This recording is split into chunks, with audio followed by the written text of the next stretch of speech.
ibu melahirkan gratis itu kan ceritanya begini. Saya ini kan perempuan. Saya ini perempuan. Saya pernah hamil dan pernah melahirkan.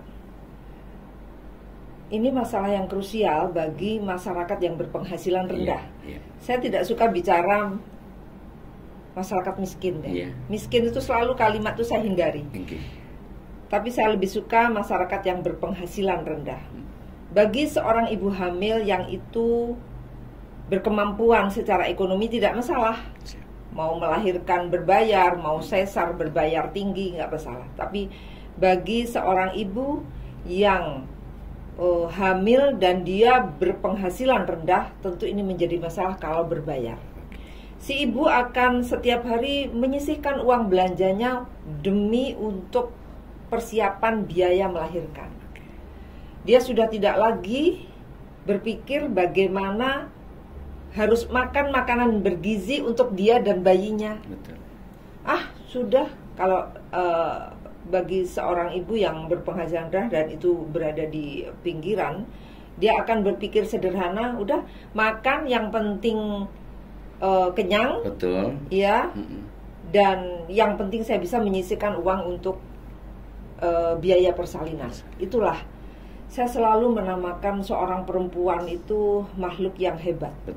Ya, ekonomi itu bertumpu pada kekuatan perempuan, Mas Har. Coba dari skala terkecil saja, rumah tangga.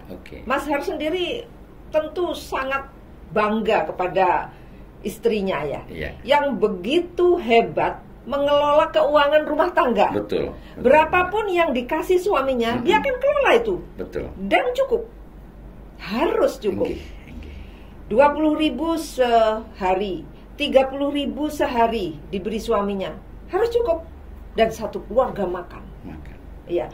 Apakah itu dia hari ini makan dengan tahu goreng, besok dengan bali tahu, lusa dengan pelas tahu. Begitu hebatnya. Nah, disitulah saya kemudian berpikir, ibu yang hamil ini jangan sampai dia diribeti dengan biaya persalinan. Maka muncullah semua ibu melahirkan gratis. Saya sempat ditentang sama kepala dinas kesehatan saat itu. Bunda, kalau semua ibu melahirkan gratis, berapa dana yang dibutuhkan oleh APBD ini? Saya bilang, meskipun programnya itu semua ibu melahirkan gratis, dia akan terseleksi dengan alami kok. Orang kaya tidak akan mungkin dia menggunakan program melahirkan gratis. Bukan ya, di samping dia mungkin merasa itu bukan haknya, tetapi dia tidak akan mau di kelas 3 di rumah sakit. Dia juga nggak akan mau melahirkan di puskesmas. Begitu. Paling dia akan datang ke rumah sakit dengan kelas VIP. Dan dia tidak boleh, karena program ibu melahirkan gratis ini fase pertama, kalau normal dia melahirkan di puskesmas.